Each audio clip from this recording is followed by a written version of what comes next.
तो कहानी की शुरुआत एलिस के पास्ट से होती है, जहाँ पे वो ट्रेनिंग ग्राउंड में रहती है, जहाँ पर वाइपर अपने लोगों को ट्रेनिंग दे रहा होता है चिल्ला के कि हमारी फाइट कोई खेल नहीं है जो कुछ रूल के पालन करते हैं। तुम्हारे एज या जेंडर या तुम गरीब हो या अमीर हो या तुम किस कैटेगरी में हो या क्लासेस में हो, इससे कुछ फर्क नहीं पड़ता। यदि आप औजारों का उपयोग करते हो तो आप बड़े से बड़े को भी हरा सकते हो। जब हम फाइट करने में उतरे तो हमें सोचना नहीं चाहिए, सबसे पहले आगे बढ़ना चाहिए। जो समय आप सोचने में खर्च करो उसका उपयोग आप आगे बढ़कर हमला करने में करें, और तो अपने एनिमे पे एक फैटल अटैक करना। यदि तुम ऐसा करते हो तो तुम अपने एनिमे को मार सकते हो, चाहे वो कोई भी हो। इसे प्राप्त करने के लिए तुम्हें अपने आप को बिना रेस्ट किए हुए इसे ट्रेनिंग करनी पड़ेगी। तभी एलिस शूटिंग की ट्रेनिंग कर रही होती है। तभी वो वाइपर कहता है कि सिर्फ खाते हुए नहीं। तभी एलिस के पीछे से एक बंदा आता है, एलिस पर हमला करता है, पर एलिस उसे डॉच करते हुए उसको टेबल पे मारती है और अपने नाइफ लेके उसके आँखों में घुसाड़ देती है या कुछ करती है। अगले सीन में अपने को एलिस दिखाती है जब वो सो रही होती है और उसके पीछे एक बंदा आता है। तभी वाइपर कहता है कि लेकिन जब आप सोते हैं तो आपका बॉडी तुरंत मूवमेंट कर सकती है। तभी वो बंदा एलिस के ऊपर अपना हाथ मारने लगता है। तभी एलिस फटक से जाके उसका हाथ पकड़ती है और मोड़ देती है और उसको पटक देती है। तभी एलिस पहले की बातें छोड़कर पास्ट में आ जाती है और ये सब बातें सोचकर हैरान हो जाती है। तभी वाइपर एक स्माइल करता है और कहता है कि एलिस, तुम मेरी अब तक की सबसे अच्छी स्टूडेंट हो। तुम ही एकमात्र ऐसे व्यक्ति थे जिन्होंने मेरी सिखाई हुई हर बात को ऑब्जर्व कर लिया। इसीलिए तो मैं अभी बहुत खुश हूँ क्योंकि मैं तुम्हें हंटिंग करूँगा। सुनने के बाद एलिस कहती है कि मुझे पता था, लेकिन तुम पहले से ही ज़्यादा पागल हो। ये सुनने के बाद वाइपर हंस के कहता है कि इस दुनिया में पागल होना अजीब बात है। फिर एलिस भागने लगती है और सीधा वाइपर के पास जाती है और अटैक करने लगती है, अपने स्लैश मारने लगती है। तभी वाइपर भी अपने नाइफ से उसे डॉच करने लगता है। तभी एलिस एक पंच करती है। तभी वो वाइपर भी अपना पंच मारता है और आपस में टकरा देता है। फिर एलिस अपने नाइफ से एक अटैक करती है। तभी भी वो वाइपर उससे बच जाता है। फिर एलिस अपना एक मुक्का मारती है। तभी वो अपना गार्ड डाउन नहीं करता और उसको रोक देता है। तभी वाइपर अपने नाइफ से एक एलिस पर कट मार देता है, जिसके वजह से एलिस के हाथ पे खून आ जाता है, एक कट लग जाता है। फिर वाइपर हंसते हुए कहता है कि मेरे सामने स्ट्रगलिंग करना यूजलेस है। चाहे आप कितने भी प्रयास कर ले, आप मुझसे बच नहीं सकते। और तो मैंने आपकी सभी आदतों को बनाई है, यहाँ तक कि आपके द्वारा अनजान उपयोग की जाने वाली टेक्निक है भी। ये बातें सुनने के बाद एलिस उसके ऊपर अटैक करती है। तभी वाइपर को एक स्पॉट दिखता है जहाँ पर वो हमला करता है, पर एलिस उसको डॉच करती है। तभी एलिस कहती है कि मैं जब देख नहीं पा रही थी तभी मैं अटैक कर रही थी। ये सुनने के बाद वाइपर हंसता है और कहता है तुमको किसी भी बीस्ट को अपने नंगे हाथों से पकड़ने की जरूरत नहीं है। इतना कहते ही वाइपर एलिस के चेहरे पे एक भूसा मार देता है। तभी एलिस पीछे जाके गिर जाती है और खुद को संभालती है। तभी अपना वाइपर एलिस के पास जाता है और कहता है कि मैं मानता हूँ जब मैं आपको नहीं देख रहा था और आपकी स्किल में सुधार हुआ है, लेकिन यही आपका अंत है। ये कहने के बाद वाइपर अपनी गन निकालता है और एलिस पे टांग देता है। तभी एलिस कहती है कि तुम अभी भी एक्टिंग कर रहे हो कि तुम ताकतवर हो, और तो तुम बहुत बातें कर रहे हो, लेकिन इसका मतलब यह नहीं है कि अगर मैं पूरी ताकत से काम करूँ तो आप कॉन्फिडेंस नहीं होंगे। क्या यह सही नहीं है? ये सुनने के बाद वाइपर एलिस के पास देखता है।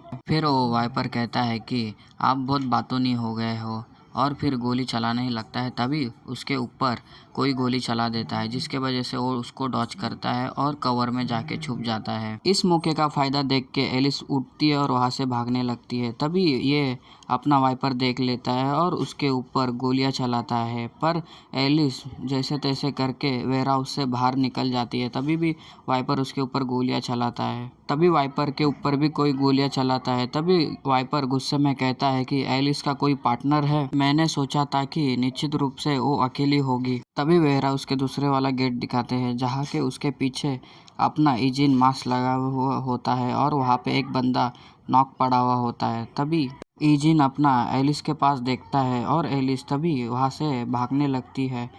फिर इजिन अपना गन उस बंदे के पास नीचे रखता है और वहाँ से चला जाता है।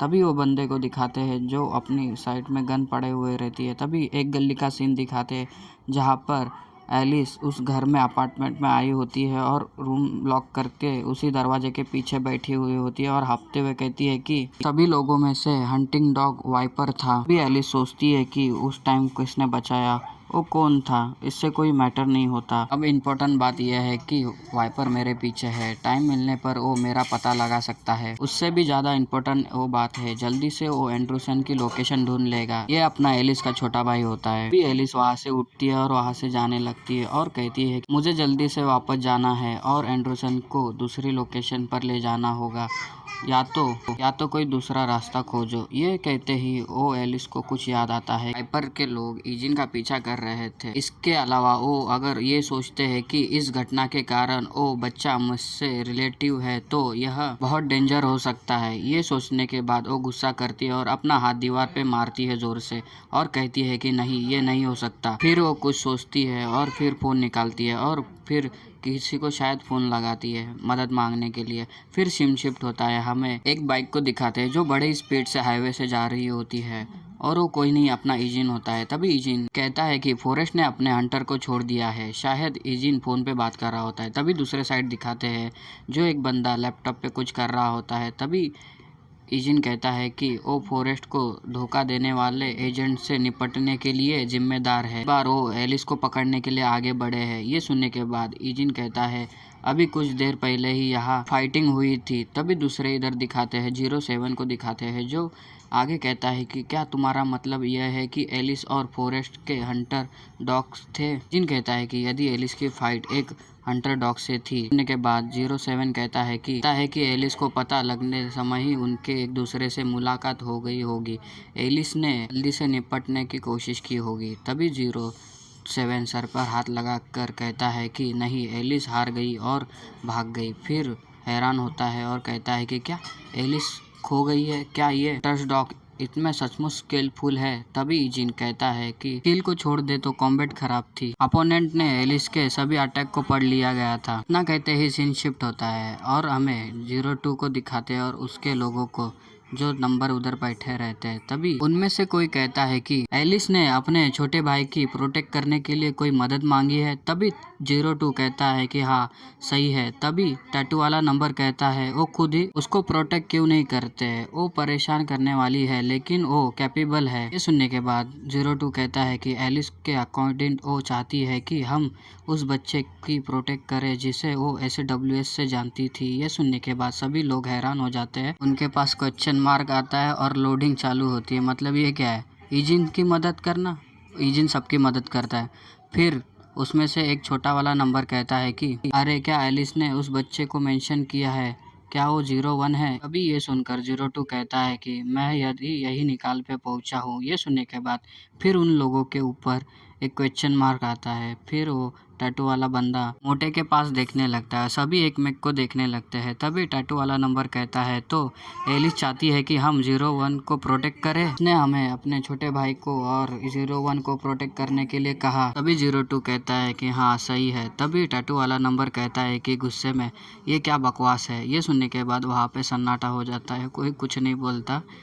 और मैं बोलूँ तो 01 को प्रोटेक्ट करना ये लोग की बस की बात नहीं है। 02 खुद ही अपना ईजिन इतना ताकतवर है कि सबको खड़े खड़े प्रोटेक्ट कर सकता है। चलो एपिसोड यही ख़त्म करते हैं और मिलते हैं अगले एपिसोड में।